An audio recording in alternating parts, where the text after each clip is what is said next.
muchos es bastante desconocido y no se sabe muy bien, digamos, cómo se presenta esta problemática en la industria. Se conoce más en el contexto académico, pero sin embargo tiene una aplicabilidad directa en la industria. Entonces, voy a dar una introducción de a qué es lo que se refiere esta problemática de reproducibilidad.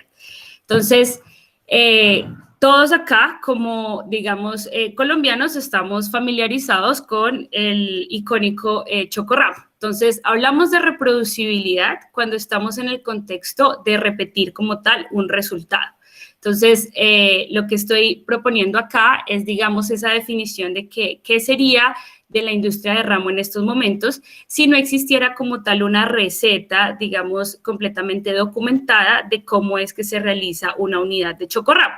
Entonces, al haber creado, digamos, este producto hace muchos años y haber grabado como tal la receta exacta de cómo se debe hacer ese producto, queda, digamos, la industria completamente protegida para poder repetir el mismo resultado y asegurar que a nosotros, los consumidores, nos llega exactamente la misma unidad de chocorramo que no difiere de las otras que se producen en el mercado y que se venden en el mercado. Entonces, la clave de esto es que esa receta, digamos, está completamente documentada, existe y está guardada en un lugar en donde esa salvación, digamos, de la receta hace que se desligue el producto de chocorramo de una sola persona. Ya no dependemos de que una sola persona conozca cómo se realiza un chocorramo, sino cualquier persona que llegue a la industria puede tener acceso a producir exactamente el mismo resultado. Hablamos también de reproducibilidad cuando estamos en el contexto de reproducir una idea o un proceso. Entonces, digamos, para ponernos en contexto un poco en este tiempo de pandemia, digamos, el año pasado con la crisis en la que caímos, durante todo el año muchas industrias de muchos países se pusieron al tanto de producir como tal la vacuna contra el coronavirus.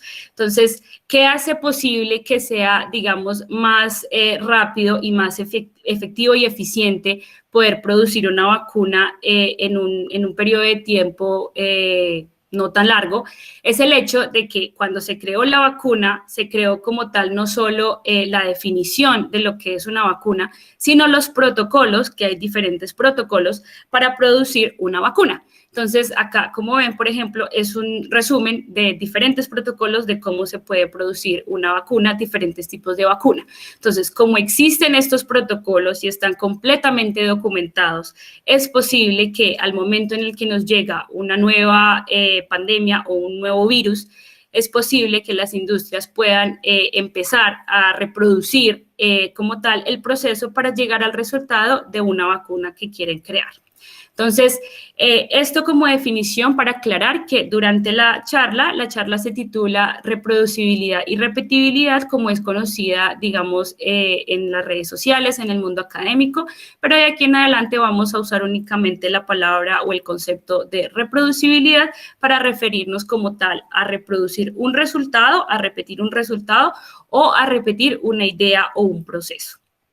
Entonces, ¿cuál es el problema actual sobre la reproducibilidad? El problema surge en el momento en el que nos encontramos en un enfoque desmesurado, y quiero hacer énfasis en la palabra desmesurado, en la producción de resultados. Entonces, estamos en una era en la que tenemos un enfoque completamente direccionado hacia producir, pero en el momento en el que queremos repetir muchas de las cosas que se han producido y que pueden llegar a ser de mucha utilidad para nuevas aplicaciones, no se pueden reproducir. Entonces, ¿qué es lo que pasa con este problema en la academia? Particularmente en la academia, como se muestra acá, nosotros tenemos, digamos, este contexto que está el investigador, el estudiante de doctorado, el estudiante de postdoctorado, que se encuentra con millones de tareas por hacer en su proyecto, tiene un calendario súper lleno de cosas por hacer y se encuentra en una dinámica de trabajo en la que no hay tiempo siempre estamos en la idea y en la cultura de que no existe tiempo. Tenemos una presión muy grande para publicar en la academia. En estos momentos, este es uno de los factores más grandes para contribuir, digamos, a la problemática de reproducibilidad. Y tenemos esa presión, digamos, que llega de nuestros supervisores, la presión que llega desde las entidades que financian nuestra investigación, esa presión para publicar. Publicar en la academia es lo que se traduce como la productividad de la ciencia en estos momentos.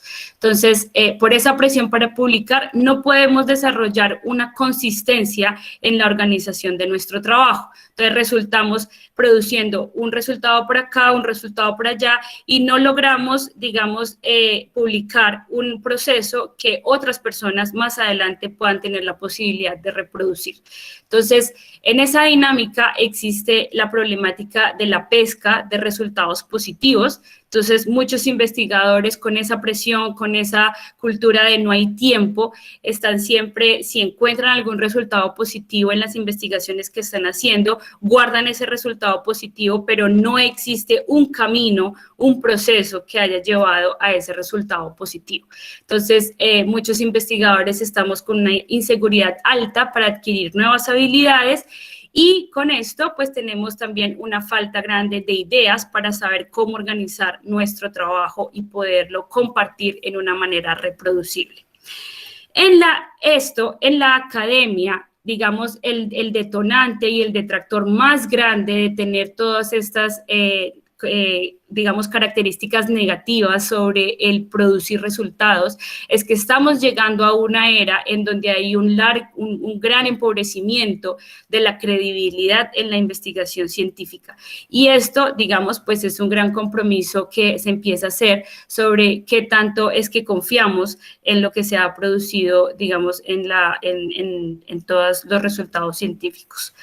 Por otro lado, en la industria, no es tan diferente. En la industria, digamos, bueno, cuando quiero hacer la aclaración, cuando estamos hablando de industria, estamos hablando en general de entidades que no hacen referencia o que no pertenecen digamos, a la academia como tal, pero pueden ser, digamos, diferentes tipos de entidades, pueden ser diferentes tipos de instituciones, a eso nos referimos con industria. Entonces, nos encontramos en la industria en una dinámica en la que la persona o un profesional tiene un reto, tiene un proyecto para atacar, tiene un objetivo, digamos, a realizar y empieza a intentar unas cosas por un lado, empieza a intentar otras cosas por otro lado y nos encontramos de nuevo en esa dinámica en la que se producen resultados y al final no se conoce muy bien cuál fue en realidad el proceso que llevó a ese resultado final. Entonces, también estamos en una cultura en la que no hay tiempo. Hay una presión muy grande para entregar los resultados. Hay una falta de planeación para adquirir herramientas. Hay una desestructuración del trabajo, entonces empezamos a partir, tenemos un proyecto en mente, tenemos un objetivo en mente y empezamos a dividir ese proyecto en diferentes partes que no se conectan unas con las otras de una manera lógica y concisa. Entonces, esto hay un enfoque competitivo muy grande en el crecimiento, seguimos todavía con la mentalidad de queremos crecer, queremos producir, queremos aumentar, pero a largo plazo, digamos en el corto plazo, esa idea puede ser sostenible, pero no es una idea sostenible en el largo plazo. Entonces, ligado a todo esto, tenemos una falta grande de comunicación dentro de las industrias, dentro de los equipos de trabajo, para poder estructurar nuestro trabajo y nuestros proyectos. Entonces, ¿cuáles son los detonantes y los detractores más grandes de tener esta cultura y este tipo de mentalidad para nuestros proyectos? Que en la industria particularmente existe un riesgo muy grande de reducir la innovación. Existe un riesgo muy grande en la incapacidad para responder a requerimientos de proyectos pasados y hay una alta ineficiencia. Entonces, como nombraba antes, puede ser muy atractiva la idea de producir y crecer en el corto plazo, pero cuando estamos hablando a largo plazo y cuando hacemos que los proyectos dependan de la persona que los realizó, porque solo la persona conoce cómo fue el proceso, cuando hacemos que todos esos proyectos estén en una manera desestructurada y no los podamos reproducir, a largo plazo encontramos las debilidades de esta manera de operar, digamos. Entonces, ¿cómo es que se vive este problema de reproducibilidad hoy en día? Entonces, por una parte, en la academia estamos en la dinámica, este es un investigador y este es otro investigador pasado, y estamos en la dinámica en la que uno encuentra resultados en los papers, en las publicaciones, y se dirige y le dice, por favor, ¿podrías compartirme el proceso de cómo realizaste ese resultado, cómo llegaste a ese resultado? Y entonces el investigador pasado empieza a pensar y se da cuenta que no recuerda muy bien todos los pasos que lo llevaron exactamente a una figura o a una tabla específica en donde se declaraban unos resultados específicos. En la industria, por otro lado, estamos en la dinámica en la que entra una persona nueva, por ejemplo, un integrante nuevo a un equipo de trabajo y debe realizar un proyecto, no, sino igual, similar a cosas que se han realizado anteriormente, y empieza a estar en la dinámica de que preguntándole al manager cómo fue que se hizo, el manager lo envía donde el coordinador lo envía donde el compañero, y después de recorrer una serie de instancias, encuentra que no es posible recrear completamente un proceso de cómo se llegó a un resultado específico. Entonces, esa es la manera como hoy en día estamos encontrándonos en este problema de reproducibilidad. Entonces, para hablar un poco de cómo se está divulgando este problema hoy en día, uno de los artículos más grandes que han salido es este artículo de Nature que se titula ¿Hay una crisis de reproducibilidad en la ciencia? Entonces, se está ya, digamos, haciendo como tal investigación en la capacidad de reproducibilidad de los resultados. Entonces, acá están nombrando algunas estadísticas y dicen que en los 1.576 científicos a los que les preguntaron sobre la capacidad de reproducibilidad de sus investigaciones, 70%, que es un porcentaje bastante grande, dijeron que intentaron y fallaron completamente reproducir cualquier experimento de otros grupos. Estamos hablando de un 70% de 1.576 científicos. Y entonces entramos a hablar de cómo se está traduciendo esta crisis de reproducibilidad como tal en la cultura y en la mentalidad que tenemos para organizar nuestro trabajo. Entonces estamos ya diciendo que en la ciencia las cosas no son sobre muéstrame un resultado, sino deberían ser confía en el resultado que te estoy dando. Y esa confianza en los resultados que uno produce únicamente se puede lograr por medio de realizar un trabajo que sea completamente reproducible. Entonces, a esta instancia, digamos, con esta propuesta que estamos tratando de divulgar sobre la crisis de reproducibilidad, la pregunta que surge es, de mi parte para ustedes, ¿es momento de balancear el paradigma de la productividad con la reproducibilidad?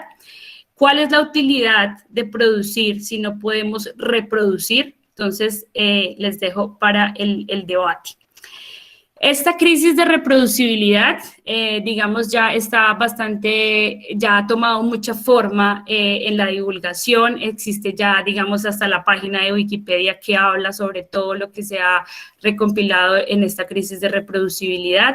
Estamos encontrando en la web muchos artículos que se refieren como tal a cómo la industria se está afectando actualmente con esta crisis de reproducibilidad. Ya se encuentran muchos resultados, pero no podemos saber cómo fue que se llegó a esos resultados. Y digamos, con el auge de campos de trabajo como la ciencia de datos, que es una de las cosas que está en mayor crecimiento hoy en día y en el siglo XXI, entonces también se está hablando de cómo realizamos análisis, cómo desarrollamos modelos, y en realidad nada de eso a largo plazo se puede reproducir. Entonces, en la academia como tal, digamos, es un ámbito en donde esta problemática de reproducibilidad recobra un peso bastante grande. Estamos empezando a hablar que en la ciencia hay una crisis de credibilidad, es decir, no poder reproducir un resultado nos lleva a no confiar, como decíamos antes, nos lleva a no confiar en lo que se ha producido a lo largo de todos estos años de manera masiva. Entonces, estamos llegando al punto de empezar a tener alegaciones de fraude en las publicaciones que existen, a tener que retractar papers en de las cosas que ya han sido publicadas. Estamos hablando de falta de conducta. Entonces, estamos entrando a un debate, digamos, más moral y ético solamente por la incapacidad de reproducibilidad de lo que se ha publicado. Entonces, hay ejemplos como journals, en este caso un journal de psicología social, en donde intentaron replicar la más reciente publicación que había ahí y se falló completamente en poder llegar a los mismos resultados que se habían publicado.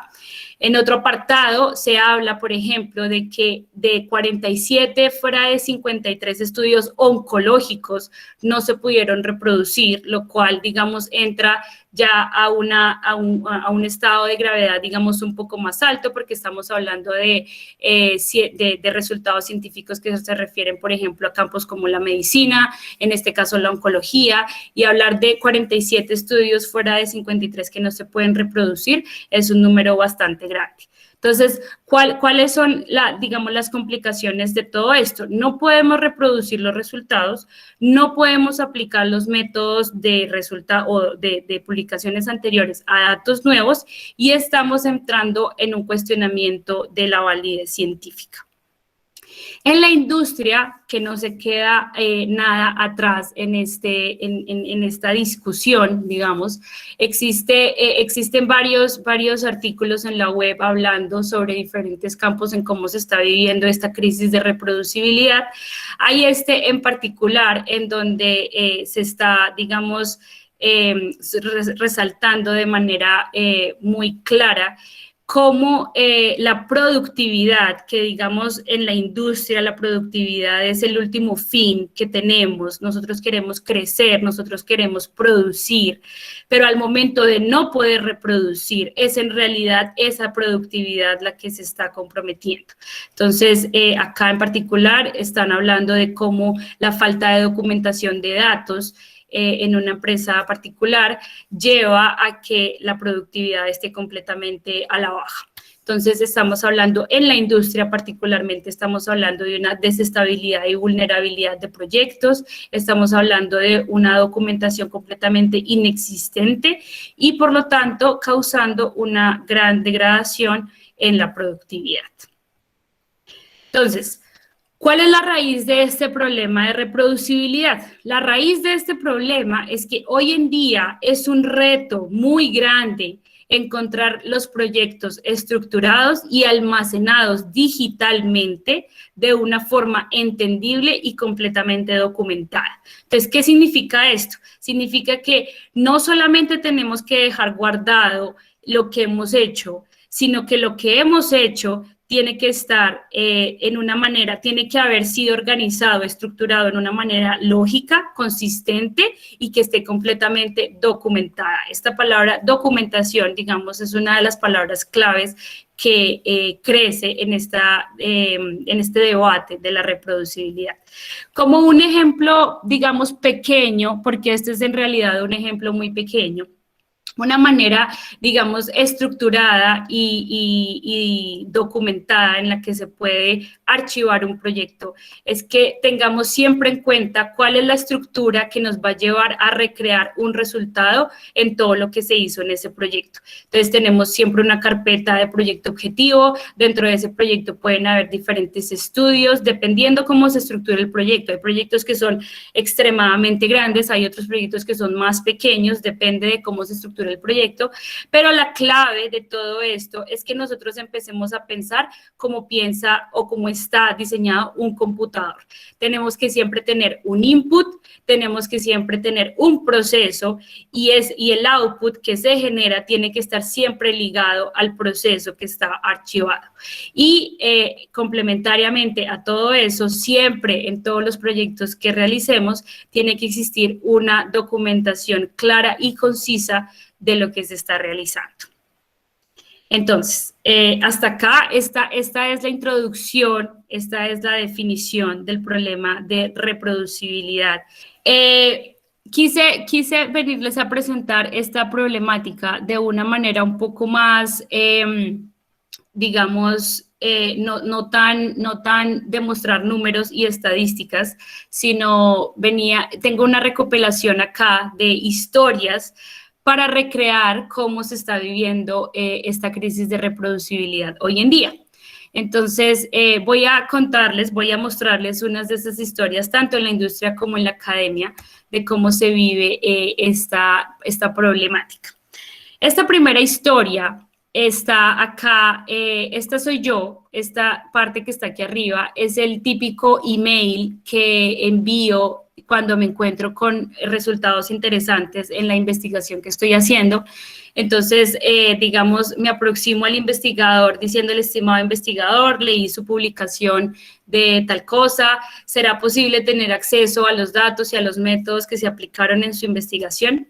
Y con esto he recibido mucha diversidad de respuestas. Entre esas está las típicas respuestas que, digamos, ejemplifican cómo se está viviendo esta problemática. Entonces está la persona que me dice, necesito volver a los archivos, no es tan fácil, fue un estudiante que supervisé en ese tiempo. Entonces ahí muere la investigación que la persona pues publicó porque no la puedo reproducir. Tenemos los otros que, digamos, están un poco más comprometidos con esto, pero de todas formas no archivaron sus proyectos de manera reproducible. Entonces, el principal problema para nosotros de compartir en estos momentos nuestros datos es el esfuerzo personal de volverlos a reunir. Y en este momento no podemos tener el tiempo para eso. Entonces, ¿por qué tendría que existir un esfuerzo personal en volver a reunir datos si eso tendría que ya estar disponible, guardado, archivado en una carpeta en donde pudiéramos tener fácil acceso a eso? Y está, por ejemplo, otros comentarios en cuando se les pide a las personas en la academia, ¿será que se puede incluir, por favor, el código? ¿Pueden incluir, por favor, los scripts o lo que sea, el proceso que les llevó a los resultados? Y se responde, digamos, típicamente, sí, los scripts del modelamiento, de los procesos de modelamiento que hicimos no están disponibles para el público en estos momentos. Entonces, ahí queda, digamos, muerto la posibilidad de poder reproducir todo eso que tanto estamos, digamos, publicando. Está la otra versión de esta parte, que es una versión un poco más exitosa, pero que se queda, digamos, en medio camino. Está el investigador que sí tiene sus códigos almacenados y que puede compartirlos, pero se encuentra uno con este tipo de estructuración en los proyectos. Entonces, abre uno en la carpeta del proyecto y está el artículo con mayúscula, el código en minúscula, el código con mayúscula, el resultado. Y entonces dice uno, bueno, ¿cuál de los dos? ¿Cuál de todas estas es? Y se va uno para alguna y luego en la otra encuentra también que está la minúscula y la mayúscula y luego entra uno en cualquiera de ellas y se encuentra con esta estructura en la cual no existe de ninguna manera la posibilidad de saber en dónde empieza la historia y en dónde termina la historia. Entonces, aun cuando existe, digamos, el archivo, el almacenamiento, no es un almacenamiento completamente estructurado y no está para nada documentado de tal manera que las personas puedan reproducir. Esto es el escondido y generalizado caso de la crisis de los estudiantes de doctorado, que después de, digamos, 4 o 5 años de investigación es tiempo de reunir resultados y escribir la tesis. Y la pregunta del millón, ¿cuáles fueron los proyectos que se desarrollaron? Entonces, esto que está acá es un ejemplo de una estudiante de doctorado que se encontró de verdad en un caos de poder reunir lo que tanto hizo durante 4 años de su investigación. Y se ve que al entrar, digamos, a la carpeta de lo que hizo en su doctorado, no existe acá como tal una entrada directa a saber por dónde empezar y en dónde terminar. Y de ahí existe esta carpeta, si se va uno a cualquiera de estas, se encuentra acá una desestructuración completa de cómo está hecho todo. Entonces, hay acá una carpeta que dice resultados, pero hay acá otra carpeta que dice output. Entonces, cuál de todos esos es el resultado que necesito reconstruir. Eso para la academia. Para la industria, estamos, digamos, en el contexto, en el ejemplo, en donde estamos respondiendo a la petición de un cliente sobre una investigación 2 años atrás, por ejemplo. Está el cliente y pide, es que sobre eso necesito esto y esto. Entonces, esto es un chat de WhatsApp en donde se evidenció claramente cómo está la problemática de reproducibilidad. Está acá, se dice, esa sensibilidad es una cosa fácil, pregúntale a tal persona en qué estudio lo hizo y se mira el proceso, y la persona responde, es que no sabemos si aún están sus archivos. ¿Por qué no? Hay un backup, pero nadie sabe dónde. Pero no es tan viejo. Es que fuera de la oficina es complicado, y esa persona no guardaba esas cosas en la red.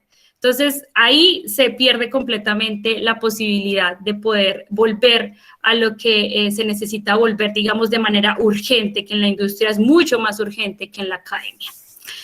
Sin embargo, digamos, en contraposición a las historias, digamos, del fenómeno de irreproducibilidad, hay historias de reproducibilidad exitosa. Entonces, tengo acá un compilado de historias de reproducibilidad exitosa en la academia.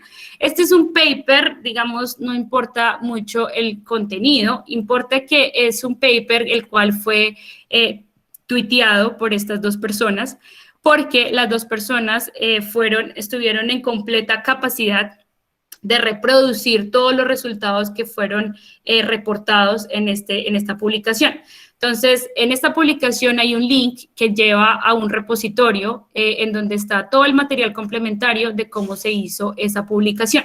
Cuando entra uno a ese repositorio, a esa carpeta, se encuentra uno con los datos, que son esta carpeta de acá y esta carpeta de acá. Se encuentra uno con un README, que es la documentación de lo que está almacenado en esta carpeta.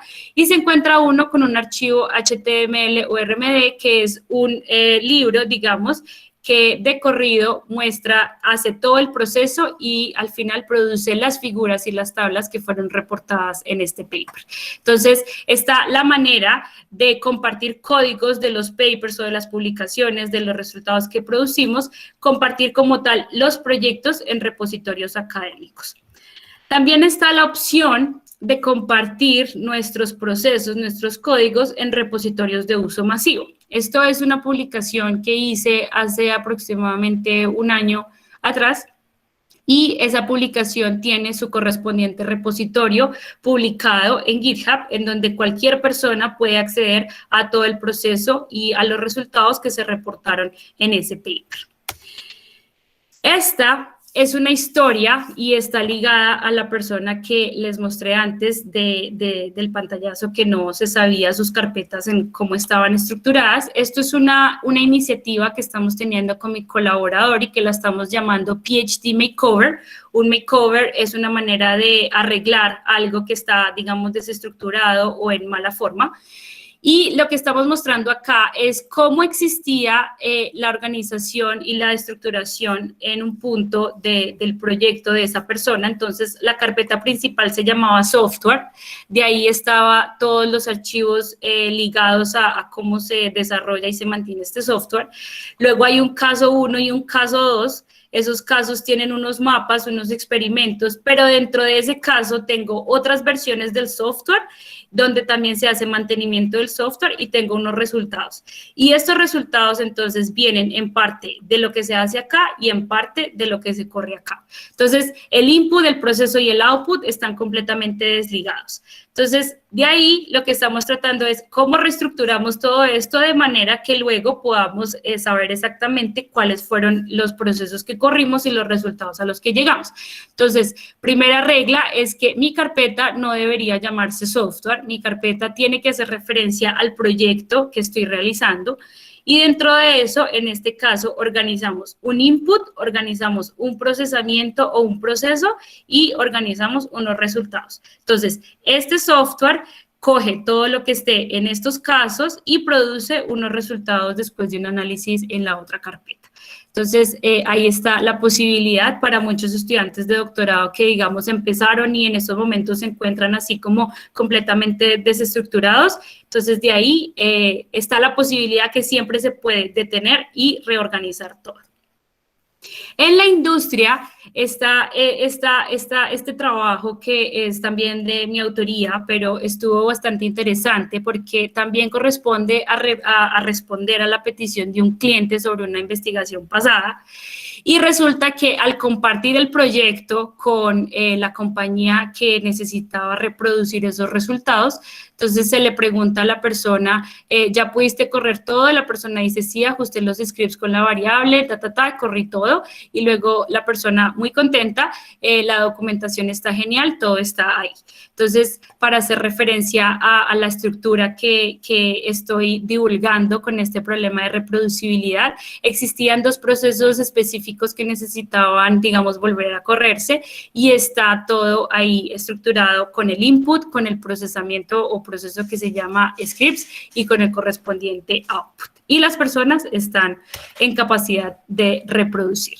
Entonces, el mensaje hasta este momento es, estamos pasando de publicar una figura de resultados a compartir el proceso de análisis, incluida la figura, de dejar el archivo del informe a dejar el proyecto documentado de cómo se realizó ese proceso, incluido el informe.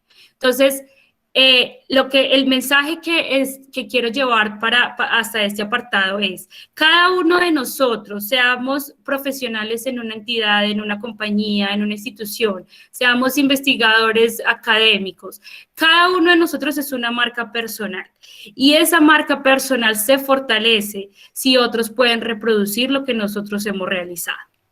Entonces, dejamos hasta acá, hacemos aquí un break, hay algunas preguntas en el chat, no sé si alguien quiere hablar, si quieren abrir su micrófono y decir algo, voy a empezar a leer acá. Diana pregunta, tal vez un diseño experimental pueda disminuir un poco el camino a obtener un resultado trazable. Diana, ¿a qué te refieres con que pueda disminuir un poco el camino? O sea, ¿estás proponiendo que el diseño experimental es un detractor de la reproducibilidad? Mientras Diana me responde, William David Suárez Arévalo me dice, este libro da un repaso importante a este tema por si alguien quiere profundizar. Me parece genial, William, muchísimas gracias por compartir esta fuente. En efecto, ya hay cierta literatura clave en el problema de la reproducibilidad. Entonces, muchísimas gracias por compartir Alexander Sánchez Duque, según entiendo, la tendencia en las publicaciones es liberar los datos en repositorios. Por ejemplo, sí, o sea, ¿a qué te refieres con la tendencia en las publicaciones es liberar los datos? Liberar los datos es, digamos, parte de la iniciativa de simplemente abrir la posibilidad a que las otras personas puedan acceder a los datos. Entonces, está ligado al problema de reproducibilidad en el sentido en que reproducibilidad no es solamente poder tener los datos, sino poder recrear el proceso que llevó a esos resultados. Ahora, Marlon Naranjo me dice, ¿has hecho un comparativo de ventajas y diferencias de la alternativa que nos presenta respecto a utilizar soluciones equivalentes como GitHub? ¿A qué te refieres, Marlon? O sea, cuando estuve mirando acá estas dos, imagino que es a la que te refieres. No, en realidad, en estos momentos todavía el fenómeno de la reproducibilidad, digamos, es algo que está empezando a atacarse. Estamos todavía en una etapa muy temprana de tener una estandarización completa de cómo debería compartirse, pero digamos el hecho de que existan como tal ya, o sea en repositorios académicos o en repositorios de uso masivo, al menos que exista una posibilidad clara de poder acceder a esos resultados y a esos procesos. Digamos, en el caso más ideal, o a manera de opinión personal, diría que los repositorios de uso masivo, pues, está mucho más incluyente no solamente con la comunidad académica en el caso de la investigación científica, sino estaría en contacto para todo el mundo. Podríamos empezar, el repositorio de uso masivo es una cosa que liga muy bien el paso de la academia a la industria cuando queremos llevar resultados académicos a aplicarlos como tal en la industria, pero de todas formas el uso de repositorios académicos pues es una alternativa bastante apropiada para empezar a atacar este problema de reproducibilidad. No sé si eso responde a tu pregunta. Julia Mauricio Cruz, ¿cómo se integra este tema de reproducibilidad con la gestión de versiones de documentos? Vamos a hablar de eso un poco más adelante, Julián. Diana, con el tema de la experimentación, definir las rutas de experimentación, plantear la hipótesis y plantear las preguntas que me permitan desafiar la hipótesis. La idea, Diana, justamente, tal vez un poco más adelante vamos a aclarar más esa idea. La idea justamente no es solo definir el proyecto, porque hasta este momento siempre se puede definir como tal la hipótesis, a dónde quiero llegar. Eso es una cosa que ya está estandarizada tanto en la academia como en la industria.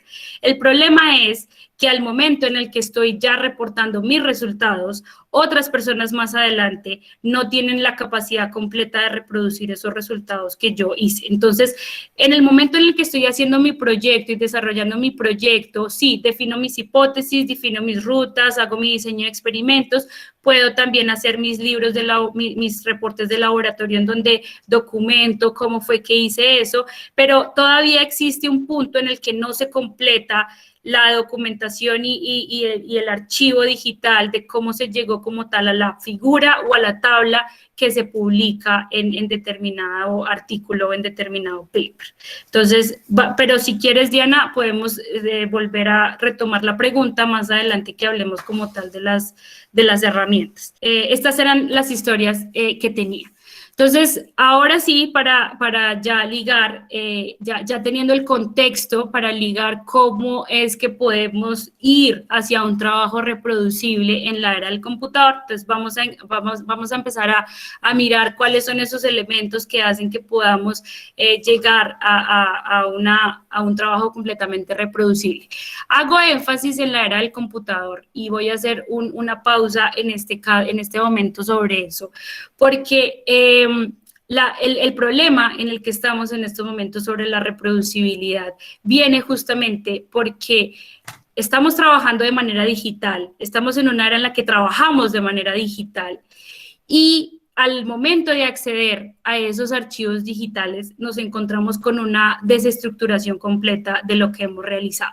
Entonces, no era lo mismo trabajar de una manera reproducible antes del computador y después del computador. Entonces, ese es el componente clave que nos lleva a estar debatiendo en estos momentos sobre este tema de reproducibilidad.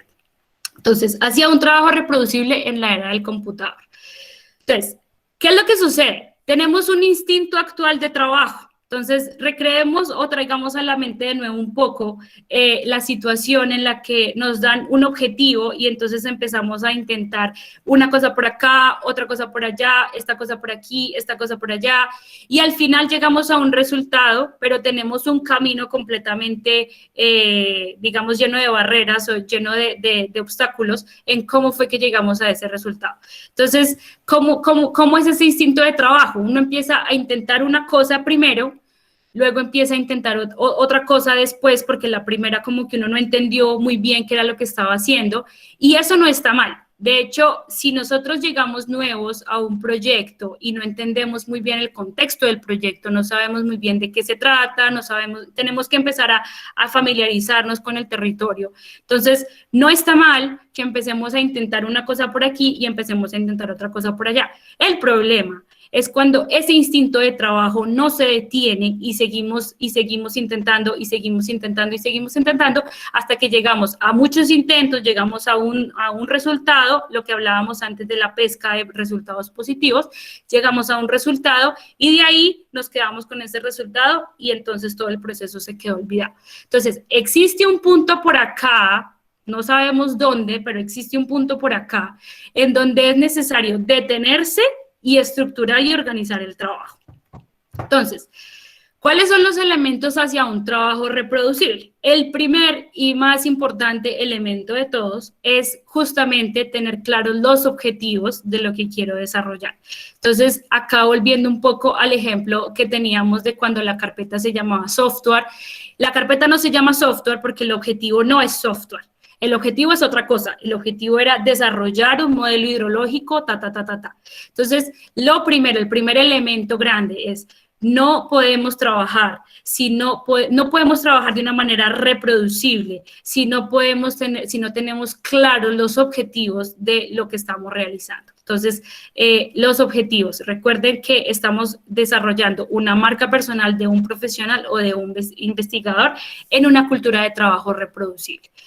Una vez que los objetivos están completamente claros, entonces nos vamos a los 3 niveles que definimos como un trabajo reproducible. Estos 3 niveles de organización hacia un trabajo reproducible es creación propia y de mi colaborador. Entonces, esta es la propuesta que nosotros hacemos de lo que definiría un trabajo reproducible. El nivel más alto en la jerarquía, esto va en orden jerárquico, el nivel más alto estamos hablando de elementos de estrategia. Entonces, ¿cómo es que vamos a trabajar? ¿Cuál es la manera en la que queremos trabajar? Entonces, como les proponía antes, no está mal intentar, podemos intentar cosas, familiarizarnos con las cosas. Hay un momento en el que hay que detenerse. Cuando ya uno está familiarizado, entonces nos detenemos, necesitamos diseñar qué es lo que vamos a hacer. Esa palabra diseño, digamos, envuelve muchas cosas en diferentes campos, es una palabra que significa muchas cosas. Acá lo vamos a definir como lo que necesito diseñar, cuál es la parte del trabajo que necesito hacer de manera manual, cuál es la parte del trabajo que necesito hacer de manera automatizada, y a la hora de ponerme a trabajar, necesitamos una cultura de hacer constantemente completa documentación sobre lo que se está haciendo. Esto lo vamos a profundizar más adelante. El segundo nivel de los elementos son los elementos de estructura. Entonces, aquí es donde va, digamos, el tema de un poco este diseño es el que va acá en esta estructura de cómo es que organizo ese proyecto, dónde empieza el proyecto, cómo se procesa el proyecto y cuál es el output de ese proyecto. Entonces, siempre pensando en input, en proceso y en output. Y este elemento de estructura, la pregunta clave en ese elemento de estructura es, ¿quién va a ser el siguiente usuario de este proceso? Entonces, siempre preguntarnos, ¿quién es la siguiente persona que va a usar esto que yo estoy realizando en estos momentos? Y de acá, los elementos técnicos que van, digamos, dentro de este proceso de acá, se dividen en diferentes categorías. Lo podemos pensar en una categoría, digamos, de los proyectos que envuelven una parte experimental y los proyectos que envuelven una parte computacional. Entonces, para la pregunta de Julián Mauricio Cruz de cómo empieza, de cómo se involucra la gestión de versiones, en inglés conocido como version control, en esto, entonces empieza a entrar, digamos, en esta parte cuando necesito empezar a incluir elementos computacionales en el proyecto que yo esté realizando. Entonces, vamos a ir por cada uno de estos niveles y vamos a ir en la jerarquía al revés. Entonces, empezando por el más particular, que son los elementos técnicos. En todos los campos, para efectos de esta presentación, los dividimos, digamos, en 4 grandes categorías, pero aplica, digamos, para, no sé, otras cosas si no están incluidas acá, dependiendo si los proyectos son de naturaleza que se puedan reproducir o no. Entonces, tenemos los campos de trabajo, ciencias naturales, de ingeniería, computacionales, económicas y humanas. Y para cada uno de ellos podemos tener elementos tanto experimentales como computacionales. Tal vez en las ciencias computacionales únicamente aplican los elementos computacionales, valga la redundancia, pero en general, digamos, puede haber una combinación de ambos. Entonces, ¿qué es lo importante? Después de que uno se haya familiarizado con lo que tiene que hacer, con el objetivo que tiene que cumplir, entonces empezamos a preguntarnos las preguntas claves. ¿Cuáles son los instrumentos que necesito utilizar? ¿Cuál es el material? ¿Cuáles son los protocolos Entonces, todo eso desde la parte experimental de mi proyecto. La parte computacional de mi proyecto, entonces, tenemos que hacernos la pregunta de cuáles son los sistemas operativos que voy a usar o cuál es el sistema operativo que voy a usar, cuáles son los software o cuál es el software que voy a usar para mi proyecto, qué tipo de programación voy a necesitar usar. Y en estos dos espectros, cómo voy a hacer mantenimiento a mis procesos experimentales y cómo voy a hacer mantenimiento a mis procesos computacionales. Entonces, Julián Mauricio, aquí es donde entra el tema de la gestión de versiones que estabas preguntando antes. Entonces, ahí, si yo estoy desarrollando algún análisis, algún proceso, o estoy desarrollando algún software, o estoy creando alguna cosa, siempre tengo que saber cómo hacer mantenimiento y cómo mantener documentación de todos mis procesos experimentales y computacionales. Entonces, acá, ¿cuál es el tema? El tema de esto es que existen, para el objetivo que necesito cumplir, pueden existir muchísimos instrumentos, mucho material distinto, muchos protocolos diferentes, pueden existir múltiples softwares que pudiera usar para llegar a mi objetivo, pero la clave de todo esto es definir de manera consistente cuáles son puntualmente esos instrumentos, esos elementos técnicos que voy a usar y descartar todo lo demás que no debería ser parte de la realización de mi proyecto. Esto con el fin de que no vamos a incluir de manera aleatoria, es que tengo que ahora correr esta cosita, esto me queda más fácil hacerlo en Excel, entonces lo hago en Excel. No. Entonces, todo lo que se necesite producir tiene que hacer parte de un flujo de trabajo completamente definido dentro de mi proyecto. En cuanto a los elementos de estructura, entonces, decíamos, ¿cómo organizar ese proyecto? Entonces, esto es un proyecto muy básico, pero los proyectos en general pueden ser bastante complejos, pueden tener niveles jerárquicos dentro del proyecto de mucha más profundidad, pero siempre la clave es pensar en el input, el proceso y el output. Y la pregunta clave es, ¿quién será el siguiente usuario de este proceso? Entonces, ese siguiente usuario, y en esto es importante que discutamos este tema en esta parte, este siguiente usuario puede ser uno mismo, y esta es la parte, digamos, que se encuentra tanto en la academia como en la industria, cuando está uno realizando su proyecto de investigación en la academia.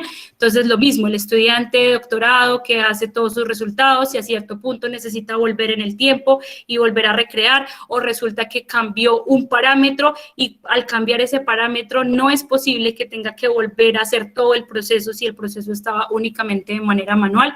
Entonces, ¿quién va a ser el siguiente usuario de este proceso? Ese usuario puede ser uno mismo, ese usuario puede ser un investigador o un profesional del mismo tipo, y si ese es el caso, entonces uno también estructura este proyecto de una manera que un investigador o un profesional del mismo tipo lo entienda. Ese otro usuario puede ser una compañía que está interesada en un resultado académico, por ejemplo, y en ese caso es muy importante saber cómo es la estructura de ese proyecto, porque en ese caso vamos a tener que entregarle a una compañía algo que la compañía pueda usar. Y en ese caso, esta estructura pues ya no es la misma que si el siguiente usuario es uno mismo. Ese siguiente usuario también puede ser, por ejemplo, un usuario sin conocimiento técnico del tema, y ahí entonces de nuevo van a entrar otros elementos en mi proyecto todo esto tiene que estar completamente accesible y entendible para una persona que no tenga conocimiento técnico de este tema. Puede ser un estudiante, y este es el caso, por ejemplo, de los profesores cuando organizan su material para que otros estudiantes tengan acceso a ese material. Entonces, lo mismo, organizarán sus proyectos o sus carpetas o sus temas de manera que el estudiante pueda entender y recrear dónde empieza la historia y dónde termina la historia. O puede ser un público en general, y en ese caso también la estructura cambia. Entonces, la pregunta es, en el momento en el que uno se detiene a organizar, la pregunta sería, ¿quién es el siguiente usuario de este proceso? Ahora, para los elementos de estrategia, entonces, este es el nivel jerárquico más grande, más alto. Entonces, decíamos antes, tenemos el instinto de intentar familiarizarnos, listo. Luego nos detenemos y luego empezamos a diseñar. Entonces, en mi proyecto, ¿qué es la parte de este proyecto que necesito realizar manualmente y cuál es la parte que puedo completamente automatizar de este trabajo? Entonces, en este caso es muy importante hacer, digamos, énfasis en estas dos cosas, porque en muchos campos de trabajo o ciencias, sobre todo naturales, de ingeniería, económicos, humanos, todavía existe una gran cantidad de trabajo que es necesario hacerla de manera manual. Y esa parte del trabajo manual tiene que estar completamente documentada y tiene que estar en una manera concisa que uno mismo entienda qué fue lo que hizo manualmente en los diferentes pasos del proceso.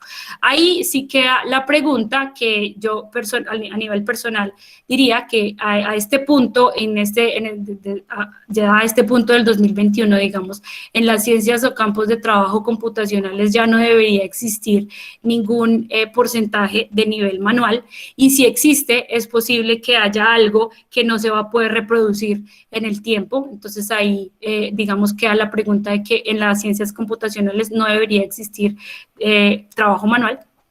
Y ya cuando hemos diseñado y sabemos, bueno, esta es la parte manual, esta es la parte que voy a automatizar, al momento de ponernos a trabajar, al momento de estar en acción, pues adoptar la cultura de documentar todo de manera completamente clara. Entonces, la pregunta, ¿qué tan probable es encontrar un README file en un proyecto pasado de ustedes? Entonces, el mensaje es todo el trabajo, sean los procesos que se desarrollaron manualmente, como los procesos que se desarrollaron de manera automática, deben tener documentación clara y explícita. Y ahí esta parte es la parte más crucial para poder realizar un trabajo completamente reproducible. Entonces, los invito a que ahora en los proyectos que ustedes están realizando, vayan y miren qué tan probable es que otro usuario, sea el próximo usuario de ese proyecto, encuentre documentación clara y concisa de ese proyecto que ustedes están realizando. Entonces, la pregunta es, ¿podemos empezar a construir una cultura de trabajo reproducible? Andrés Felipe Ramos Padilla. El plan de investigación que describes tiene en cuenta un estudio exploratorio donde se toman muchos caminos para llegar a un resultado positivo, pero posiblemente no todos los estudios son así. Una opción es el preregistro del plan de investigación en el cual se reportan resultados tanto positivos como negativos. Y de paso, como tú mencionas, se puede definir los elementos para la reproducción de resultados de reproducción. Andrés Felipe, no, en realidad, digamos, no se está hablando en ningún momento de que, digamos, esto sea para un resultado positivo. El output, cuando estamos pensando en una estructura de input, proceso y output, ese output puede ser cualquier cosa. Ese output puede ser un resultado, no está ligado a que tenga que ser un resultado positivo o negativo. Es un resultado. ¿Sí? Es un resultado y ya el calificativo de positivo o negativo, pues está digamos, a la opinión o a la evaluación de quien vaya a juzgar ese resultado. Pero la idea o el mensaje del trabajo reproducible es, tengo una estructura en donde hay un input, tengo un proceso y hay un output, independientemente si el resultado es positivo o es negativo. No sé si eso responda a la pregunta que tienes. Julián Mauricio Cruz, a mí me gustaría enfatizar la necesidad de los diccionarios de datos. Julián, digamos, podemos, si es posible y si quieres participar, pues puedes abrir el micrófono y, digamos, enfatizar en esa parte. En esta charla estamos haciendo, digamos, una visión generalizada del trabajo reproducible. Sí, claramente hay un componente específico en los diccionarios de datos cuando estamos hablando como tal de documentar datos, pero esos elementos particulares, digamos, no los estoy abordando aún acá. Pero si quieres participar, estás bienvenido para que actives el micrófono y nos hables de los diccionarios de datos. Andrés Felipe, entonces, la parte exploratoria a la que me refería es cuando mencionas el proceso anterior de intentar. Sí, pero ¿cuál es el detractor que encuentras, Andrés, en ese caso? O sea, sí existe una parte preexploratoria, esos resultados, digamos, los resultados que se generen en esta parte de intentar pueden quedar, digamos, son un poco resultados desestructurados, La idea, ya te entiendo a lo que te refieres con que si me detengo y empiezo a diseñar, pues entonces es porque acá ya sé como la parte que no funciona y empiezo acá a mirar la parte que sí funciona. Entonces, esa puede ser una visión, sin embargo, no estamos como tal separándolo de esa forma. Ya te entiendo, gracias. No estamos como tal separándolo de esa forma. La idea de intentar y diseñar no está, digamos, con una visión de saber qué es lo que no funciona y luego lo que sí funciona. Lo que queremos es familiarizarnos para luego estructurar. Eso es lo que queremos. Ya, si después de estructurar y trabajar llegamos a un resultado negativo, eso es otra historia, ¿sí? Eso, digamos que eso es otra parte de la historia. Pero en este momento no le estamos dando un calificativo de positivo o negativo, le estamos dando un calificativo de familiarizarnos para saber cómo diseñar el proyecto que quiero llevar a cabo, ¿sí? Entonces ya al final este output que sea positivo o negativo, pues ya es justamente la discusión de la academia sobre todo. Esta parte, entonces hablemos un poco de la demanda de habilidades computacionales en una cultura de reproducibilidad. Entonces, hablamos de los elementos que se necesitan para realizar un trabajo reproducible en la era del computador y vamos a hablar entonces acá cómo necesitamos tener todas estas estructuras y necesitamos tener todo este orden. Llegamos a un punto en el que como científicos o profesionales necesitamos más que solo saber el campo de estudio de nosotros. Entonces, ¿qué es lo que sucede acá? ¿Cuál es el científico y profesional en los diferentes periodos de tiempo? Entonces, el científico profesional en el siglo XX estaba con material físico, lápiz, papel, calculadora, regla y muchos otros elementos mecánicos. Y teníamos ya, digamos, las habilidades para diseñar un proyecto, para organizar un proyecto, para manejar procesos mecánicos también. Luego llegamos al siglo XXI y con la venida del computador, entonces ya no es suficiente poder manejar todos los elementos mecánicos, sino se vuelve de una manera vital que el científico o profesional del siglo XXI conozca de manera más profunda el manejo de un computador y en general de todos los diferentes dispositivos digitales. Entonces, cómo conectar un celular a un computador, cómo ligar una tablet, etcétera, etcétera. Entonces, se vuelve necesario que ya no es suficiente el manejo de los elementos mecánicos, necesitamos un manejo profundo de un computador. Y ligado a eso, entonces ya no es suficiente únicamente las habilidades de diseño, las habilidades de organización, las habilidades de manejar procesos mecánicos, sino que además necesitamos profundamente manejar procesos digitales, saber programar y saber mantener programas. Entonces, estas habilidades son, digamos, el requerimiento más grande del científico o profesional en el siglo XXI. Y la pregunta es, ¿qué viene después de la era digital? ¿Qué viene después del computador? ¿Cuáles son esas nuevas habilidades? ¿Cuáles son esos nuevos elementos que tenemos que saber manejar? No sabemos todavía a ciencia cierta o no con mucha precisión. Entonces, de acá, ese científico profesional en el siglo XXI tiene que ser un científico o profesional programando.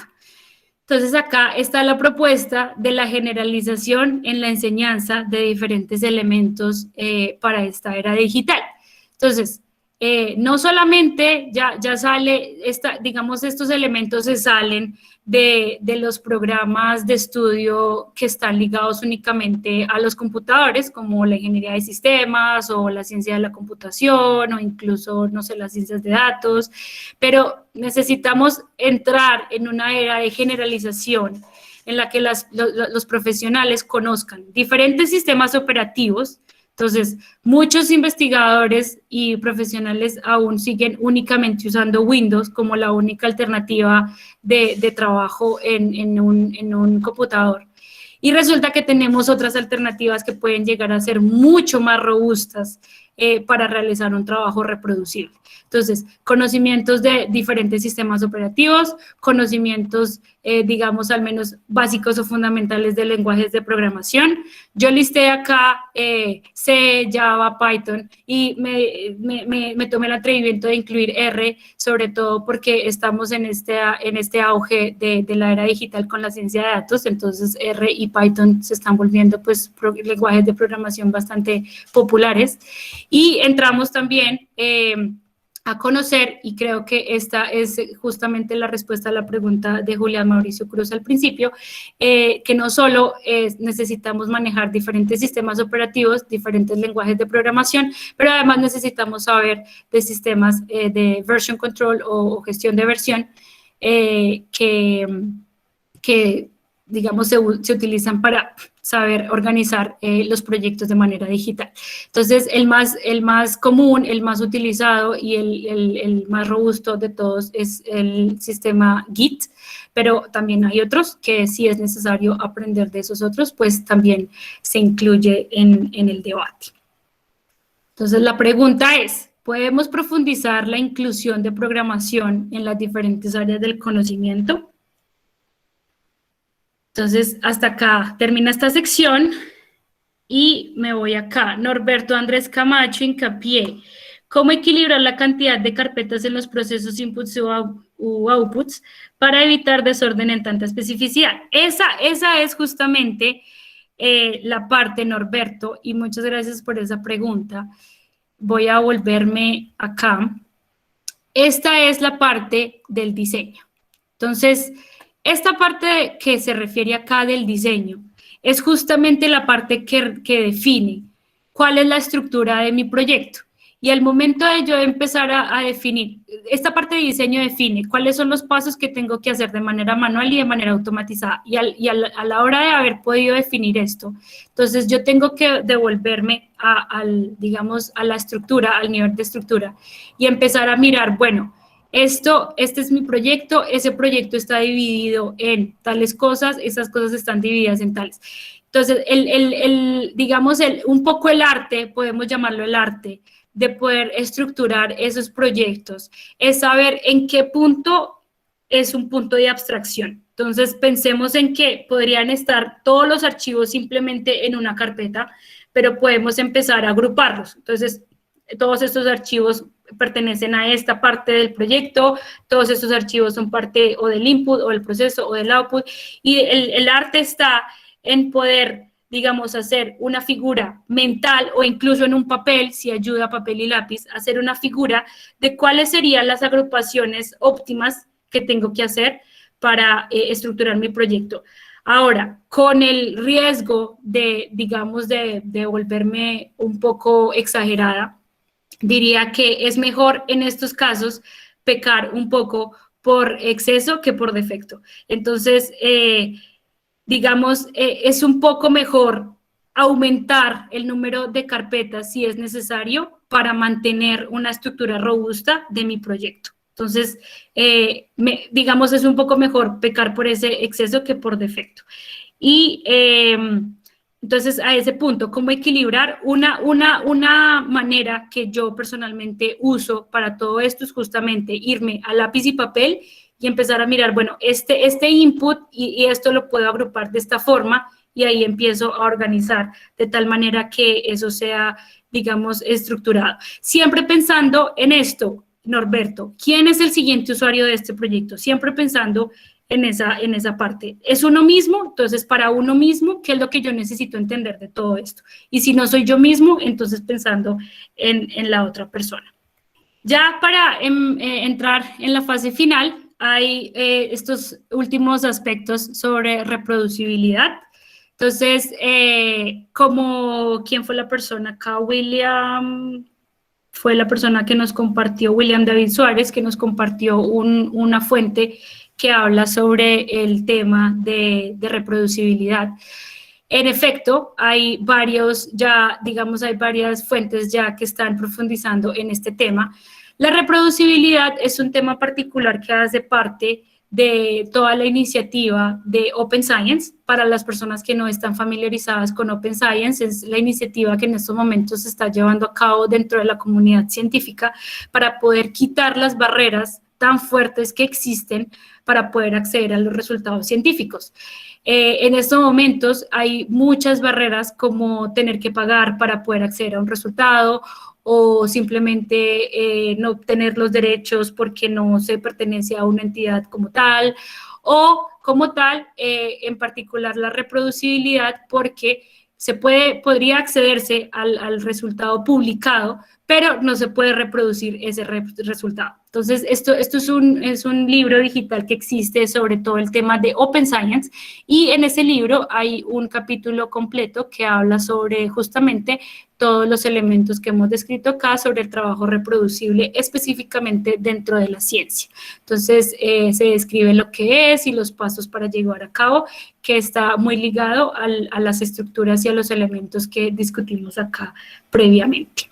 También como reproducibilidad dentro de la iniciativa de Open Science, el año pasado, cuando surgió todo el rompimiento de la pandemia, se publicó este artículo en febrero 19 de 2020 en el periódico UN Digital, y se habla justamente, a mí me llamó la atención en ese artículo, que no solamente se habla de Open Science como una herramienta esencial para la investigación para el tema del coronavirus, sino que además se hace énfasis en ese artículo en cómo fue vital que muchos de los resultados que existían anteriormente en estos temas particulares, hubo la capacidad de reproducir esos resultados. Entonces, está también, digamos, enfatizado en esa parte. Existe esta iniciativa que se llama Reproducibility for Everyone. Esto es un recurso completamente abierto de varios investigadores alrededor del mundo. Tienen esta página web en donde están divulgando completamente la iniciativa sobre reproducibilidad. Y acá particularmente ya tienen enlistados muchísimas lecciones que se aprendieron de poder trabajar de una manera reproducible. Por si están interesados, pueden mirar en esa parte toda la discusión que se está llevando a cabo en estos momentos sobre reproducibilidad. Y ellos mismos, como la comunidad abierta que son, tienen muchísima gente ya contribuyendo a la divulgación de reproducibilidad, investigadores o miembros de muchas universidades ya perteneciendo a esta iniciativa de Reproducibility for Everyone. Y haciendo un poco de más énfasis en la industria, ya también se encuentran en la web estos artículos que hablan particularmente sobre cómo se está desenvolviendo la importancia de esta temática de reproducibilidad en la industria. Y ya se habla que innovadores digitales grandes, estamos ya hablando de Google, Facebook, Netflix, Microsoft, Amazon, entidades de este tamaño que están completamente comprometidas con el problema de reproducibilidad. Entonces, a este punto, la pregunta, ¿podemos abrir campo a la divulgación de Open Science y reproducibilidad en nuestra universidad? Entonces, sería muy chévere si pudiéramos empezar a divulgar de manera más profunda estos elementos para cambiar nuestra cultura de trabajo. Pregunta, ¿qué sería la industria ramo sin la receta del chocorramo? ¿Qué sería del mundo en un periodo de pandemia sin el protocolo de cómo hacer una vacuna? Entonces, acá, palabras claves, receta, palabra clave, protocolo. Todo completamente documentado. La gran conclusión de todo esto que retomo de la segunda sección es: cada uno de nosotros es una marca personal, y esa marca personal se fortalece si otros pueden reproducir el trabajo que nosotros hemos realizado.